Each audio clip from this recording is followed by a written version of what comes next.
My sister and I were always close. There was only a year difference in age, her being the eldest one. We liked similar things, had similar interests, and protected one another. We went through things together, like getting over a first boyfriend or realizing how bad period cramps actually are. I was grateful for this, to have someone that understood me so deeply. Of course, there were fights too. A lot of you stole my shirt. And is that my lip gloss? What sisterly relationship doesn't have a bit of bickering scattered in the mix? But then, the bickering got worse. I don't mean to complain, especially on the internet to strangers I'll likely never know. But lately, my sister has been extra hostile. It started simple enough. I'd bump into her in the narrow hallway that separated our 2 bedrooms. She'd grown like normal, but there was a sharpness to the fake insults she would sling at me. Jesus, take up enough space. There was an underlying venom in her tone. I was used to our average bickering, but this put a crater in my chest. Sorry, sheesh. I brushed her off and kept moving. The day after, I asked her if I could borrow something from her closet.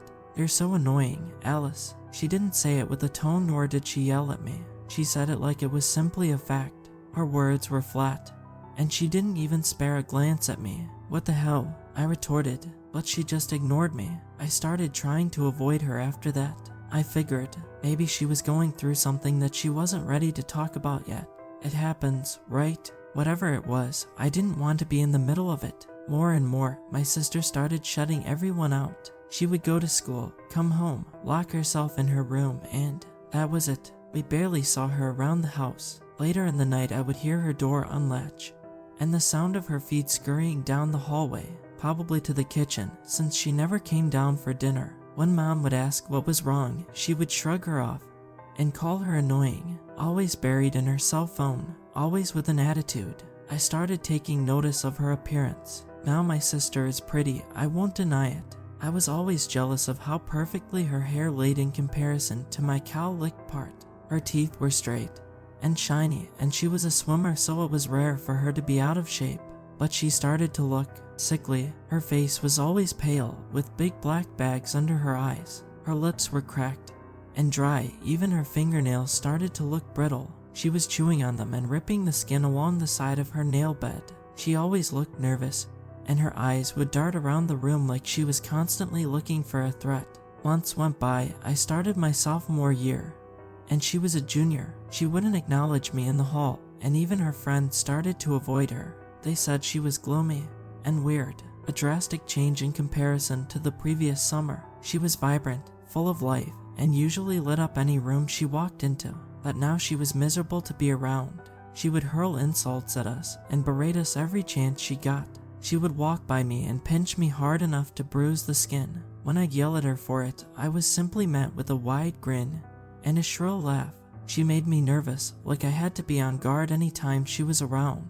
This wasn't Gemma. Something was wrong. As her sister, I needed to do something. So, one day, I decided to go into her room and do some snooping. Now hear me out. I know snooping is wrong. I would never normally invade someone's privacy like that. But I knew just asking her wasn't going to get me anywhere. So snooping it was. I started by combing through her closet. I figured if she were to walk in on me, I could just say I was looking for something to wear. I brushed my fingers gently over the hanging clothes. Vibrant colors of pinks, purples, and yellows swirled together as I shoved them to either side. Her clothes would tell me nothing, especially since she didn't wear vibrant stuff anymore. Our closet was pretty empty, just shoes and hanging clothes, a few random pieces of paper, but nothing of value. I emptied out some of her spare handbags to find empty tubes of lip gloss and tissues. Useless, I thought. I moved on to her vanity. I searched each drawer carefully. Piles of lip gloss, palettes of blush, and eyeshadow, but nothing to indicate something was wrong. I shut one in frustration and sighed. This is stupid, I thought. She's a moody teenager. I turned towards the bedroom door when something under her bed caught my eye. A little piece of paper jutting out from underneath. I moved to the bedside and dropped to my knees. The paper had nothing but numbers scribbled across it, but behind it lay a small journal, diary. I picked it up and felt it over. It was damaged. The binding was loose, and the cover was worn down. The edges of the paper inside looked burnt. I stared at the small book for a minute. For some reason, I felt a lump of nausea climbing up my throat. This small, seemingly harmless journal felt like a rock in my palm. Sweat broke out down the back of my neck. "What the hell is wrong with you?" I murmured to myself. With a sigh, I pulled the front cover back. My hands shook as I skimmed the pages. I swallowed hard. I guess I had every reason to be nervous. On almost every single page, there was one message. "He is coming." What the hell does that mean? I blinked hard as I shifted through the pages. The handwriting on each page got worse and worse. It looked less like an average teenager's handwriting and more like scribbles from a toddler as the pages went on. The writing started to look desperate the further into it I got. "He is coming," written repeatedly and more hastily through each page. More of the same as I scanned the pages. I was almost to the end when I heard a thump in the hallway. My heart fell out of my ass as I scrambled to shove the tiny book back under her bed. I flew to the closet and yanked the door open, shifting through her clothes. When her bedroom door swung open, for some reason, I felt uneasy. "What are you doing in my room?" she snapped. "Hey, Gemma, I was looking for something to wear. I was going to a friend's tonight." I lied as calmly as I could. I could feel her moving behind me. I was scared she was going to get closer. "This is ridiculous," I thought. "She's your sister." Still, I felt like a helpless gazelle being taunted by a lion. I turned to look at her and was met with a gaze I have never witnessed before. Her face was twisted into a snarled grimace. Anger seeped from every pore on her face. Her mouth fell open as she stared at me. "I am sorry, Gem. You never used to care." I suddenly felt very trapped and claustrophobic. Her bedroom door was closed, and she stood between me and my one way out. Her head fell to the side as she blinked at me. "You're useless," she murmured faintly. "What?" I blinked at her. That was cruel, even for how Gemma was now. "You're useless." She shrugged as her head lay to the side in observance of me. It was like she was surveying how I was going to react. Her mouth started to fall open into a wide grin. "You're useless. And one day, Alice, I'm going to rip your tongue from your mouth." She made a horrible gurgling noise from the back of her throat, followed by her usual shrill laugh. I stared at her in shock. Tears poured over my cheek as I shoved past her to the door. I had nothing to say. I just wanted to get away from her. After that, we didn't talk. If she walked into a room, I walked out of it. I didn't know what was wrong with her, but I knew it had to have something to do with that weird little book. Her moods got worse, and it was making everyone in the house miserable. She started screaming at our parents, throwing glass plates on the ground. She would slam doors so hard the hinges would break. My dad had to replace her bedroom door twice. She would corner me or my mom, getting in our faces and taunting us. My mom tried taking her to therapy, but Gemma refused to go. She would sit in the car and scream until my mom let her out at the house. And then one night, everything changed. It was late, well past 11 p.m. I was laying in my bed reading a manga I'd bought recently when I heard the familiar creak of her door opening. This was a usual routine for her now. She didn't eat dinner with us. She would wait until we all went to bed and sneak down to the kitchen. I heard her soft footsteps walking up to my bedroom door. When they suddenly stopped, I knew she was standing outside my door. My heart thumped in my chest. I stood up from my bed and hovered at the edge. I wanted to walk to my door, to open it, to just see her standing there, hopefully apologetic and asking for forgiveness. The thought made me laugh and tear up, if I'm honest. But instead I slowly approached my door. My heart was beating a mile a minute. There was no reason for me to be so nervous. She was just my sister. Her behavior had been weird, cruel even, but she hadn't done anything too crazy for me to be fearful of her like this. My palms started to sweat, and I felt a lump in my throat. I stood in front of the door and placed my hand on it gently. I stared at the doorknob, and I don't know what possessed me to do it, but I locked it. "Alice," her voice startled me. I jolted in position. My mouth was dry, and I couldn't bring myself to say anything.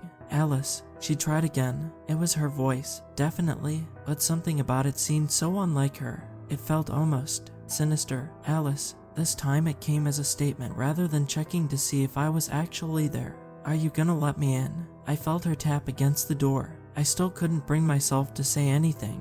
My hand hovered above the doorknob, but I wasn't trying to let her in. I was prepared to grab it if she tried to open it. Suddenly, she began knocking on my door. Relentlessly, it started as a few light taps, then turned into banging. She was banging on my door. The whole thing vibrated and shook as she smacked and pounded on the other side. "Alice," she screeched. The doorknob started shaking violently. I grabbed hold of it with as much strength as I could. Tears brimmed my eyes, and my heart felt like it was going to seize up. "Alice," she was screaming now, and my bedroom door was hanging on by a thread. The lock had already busted, and it was just me versus her holding it. I could hear my parents start to shuffle around, and I heard my mom's voice down the hall. "Gemma, what's going on?" She sounded half asleep and dazed. Everything got sickeningly quiet. I took several quick breaths and tried to steady my body weight against the door. "Gemma," my mom's voice traveled down the hallway. I took a breath and pried my door open, just a crack, to try and see what was going on. I was met with an image that is seared into my brain. Gemma was staring at me, but not just staring. Her mouth was hanging open in a twisted grin. It was an elongated smile. Her lips were cracking and bleeding from how wide she had stretched her lips. Her eyes were like saucers. The white spaces of her eyes were filled with black that bore into me. She was making this awful, flicking sound, like it was coming from the back of her throat. Every time she clicked, her head would twitch and bob. Her face was nearly pressed against my door. Very slowly, she reached a hand up to touch her jawline. Her fingers were bloody, and I quickly realized it was because she had ripped her nails off. When I say ripped them off, I mean it looked like she had just peeled them from her nail bed. Quicker than I could react, she shot a hand out into the crack of the door. She snatched a fistful of my hair, and with a sharp tug, she ripped a chunk from my scalp. I screamed as my hands flew to my head. She giggled like an excited little kid at how horrified I was. I slammed the door in her face. "Gemma, what the hell?" I smacked my door and let out a sob. What was happening to my sister? I heard my dad from the end of the hall. "Gemma, are you okay? Can we take you to the hospital?" He sounded so desperate to help her. Sadness welled up in my chest for my parents. How could they fix her? Without warning, I heard her take off down the stairs. Her feet smacked the ground, and I heard her jump off the last few steps. I flung my door open and ran to my mom. She threw her arms around me and cradled me. My dad stood there for a minute, like he was weighing his options. Gemma was downstairs throwing glass around in the kitchen. Every few minutes we could hear her shrill laughter followed by those sick clicking noises. "You two, in the bedroom." Now, my dad ushered us into my parents' room. My mom and I sat on their bed while my dad paced back and forth. He decided to call 911 to ask for a mental health check. My mom sobbed quietly on the bed beside me. We could hear the loud crashing of glass and things being knocked over downstairs. I couldn't get that horrible gaunt look out of my head. That wasn't Gemma. I wouldn't accept it. Suddenly, everything stopped. The shattering of glass, the shrill laughter, and the awful clicking sounds. Our house became deadly quiet. My dad stared at the bedroom door, his hands balled into fists. My mom kept an arm around me. There was a thump at the door that jolted all of us. "Mommy," it was Gemma. She spoke so softly she almost sounded like her old self. I went to call out to her, but my dad motioned for me to stay quiet. Small, faint sobs traveled from the other side of the door. I could feel my mom tense beside me. There was a scratching sound, like she was scraping her nails down the side of the door, except it couldn't be her nails. She had ripped them all off. I seized up at the idea of her dragging a knife up and down the door. Gemma began to laugh. She wasn't just laughing, though. She was sobbing and cackling at the same time. It sounded like two different voices bubbling up from her throat. One would wail like it was in pain, and the other would laugh maniacally. I chose to believe the maniacal one was the voice dragging the knife across the bedroom door. She began knocking, or rather banging, on the door. "Let me in," she shrieked, still heaving a mixture of laughter and sobs. The banging increased, and I thought for sure the door would bust. My mom was pale and trembling beside me. My dad stared at the door in disbelief or fear. I couldn't tell. "You can't hide from me forever, Alice." She spoke so quietly, I thought I made it up. I glanced at my mom, who put a finger over her mouth, a sign for me to stay quiet. Suddenly, an echo of footsteps bounded up the stairs from the end of the hall. "Police," we heard someone shout. I felt my mom shift beside me as my dad approached the door. "Put it down." We assumed he was talking to Gemma. We heard her giggle maniacally, and what I'm still assuming was a knife dragging back down the door.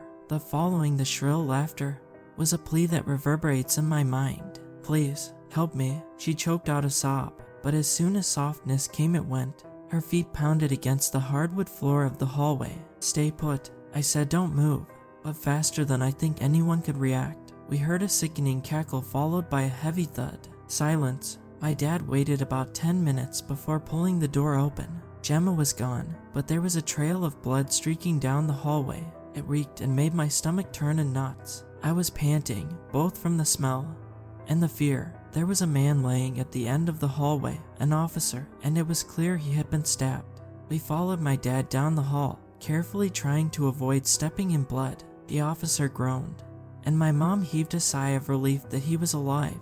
Backup was called, and an ambulance. They said he was stabbed 11 times and miraculously survived. I don't think that was an accident, though. I think if Gemma wanted him dead, he would be dead.